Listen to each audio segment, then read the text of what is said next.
राधे राधे मित्रों, आज उपस्थित हैं हम प्रद्योत गुरुकुल में एक नई वीडियो के साथ। और आज हम अध्ययन करेंगे उल्लेख अलंकार का। उल्लेख अलंकार अर्थालंकार के अंतर्गत आता है और बहुत ही सरल अलंकार है और परीक्षाओं में पूछा जाता है। विभिन्न प्रतियोगी परीक्षाओं के लिए यहाँ से उदाहरण पूछा जाता है और आता है कि इसमें कौन सा अलंकार है। तो उल्लेख का मतलब होता है एक वस्तु का अनेक प्रकार से वर्णन करना। एक वस्तु का अनेक प्रकार से वर्णन करना ही उल्लेख है। बहुत सरल है। जैसे मान लीजिए आप राम, भगवान श्री राम का उदाहरण लें। अब कहें कि दशरथ के पुत्र थे, सीता के पति थे, लक्ष्मण के बड़े भाई थे, रावण के शत्रु थे। इस तरह से बात एक ही है, अलग अलग तरह से कही जाए तो वहां पर होता है उल्लेख। ठीक है, तो आइए देखते हैं।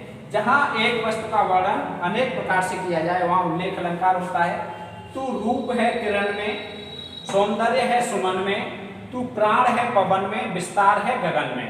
अब सौंदर्य, तू रूप है किरण में तू रूप है एक ही। किरण में क्या है? रूप। सौंदर्य है सुमन में, फूल में क्या है? सुंदरता। प्राण है पवन में क्या है? प्राण। विस्तार है गगन में, गगन में क्या है? विस्तार है एक ही। तो एक वस्तु का अर्थात ब्रह्म या ईश्वर के रूप का वर्णन किया गया है। तो ईश्वर जो है वो किरण में क्या है? रूप। सुमन में उनका सौंदर्य है, पवन में उसका प्राण है और गगन में उसका विस्तार है। तो एक वस्तु का अनेक प्रकार से वर्णन किया गया है, इसलिए यहाँ उल्लेख अलंकार है। ये उदाहरण बहुत पूछा जाता है परीक्षाओं में, वेरी इंपॉर्टेंट उदाहरण है। ठीक है, आप नोट रखेंगे। और उल्लेख अलंकार के भेद पूछे जाएं तो उल्लेख अलंकार दो प्रकार का होता है, प्रथम उल्लेख और द्वितीय उल्लेख। कहीं नाम याद नहीं कर रहे हैं, पहला उल्लेख और दूसरा उल्लेख। प्रथम उल्लेख में क्या होता है?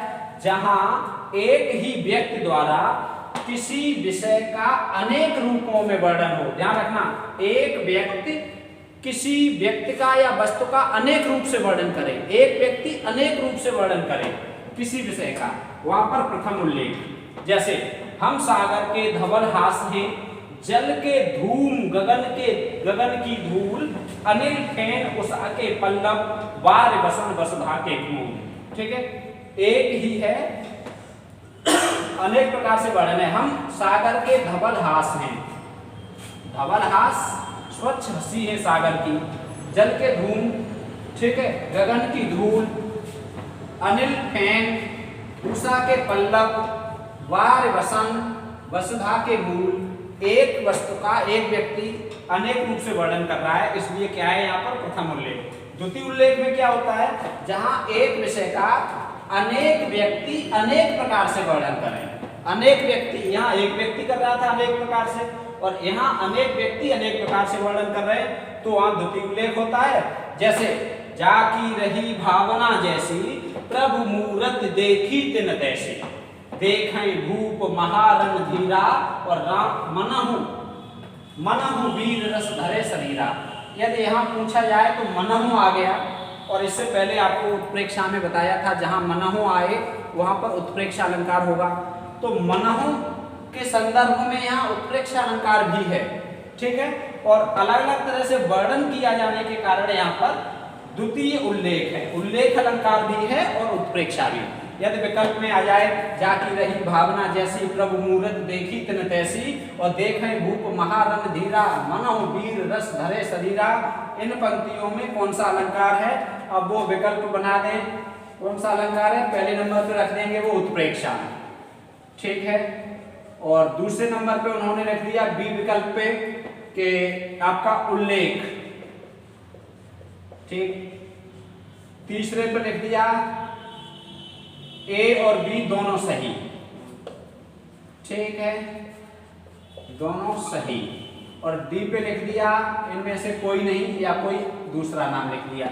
तो आप क्या करेंगे? देखेंगे जाकी रही भावना जैसी, प्रभु मूरत देखी तिन तैसी, और देखें भूप महारन धीरा, मनहु आ गया तो आप कर देंगे पहले नंबर पे उत्प्रेक्षा। गलत हो जाएगा, सिर्फ उत्प्रेक्षा नहीं है, उल्लेख भी है। ठीक है, तो विकल्प सी सही होगा, ये नहीं सही होगा, ये भी सही नहीं होगा। जब दोनों सही हो रहे हैं तो ये सही हो पाएगा। यदि ये दोनों विकल्प में दिए हैं, यदि विकल्प में उल्लेख नहीं दिया है तो फिर आप उत्प्रेक्षा करेंगे, और यदि उत्प्रेक्षा विकल्प में नहीं दिया है तब आप उल्लेख करेंगे, और दोनों दिए हैं तो दोनों करेंगे। ठीक है, तो एक पंक्ति में, एक दोहे में या एक काव्य पंक्ति, दो पंक्तियों में जो भी पूछा जाए वहाँ एक से अधिक अलंकार हो सकते हैं, लेकिन आप विकल्प ध्यानपूर्वक पढ़ेंगे और उल्लेख अलंकार पूरा हुआ। मिलते हैं अगली वीडियो।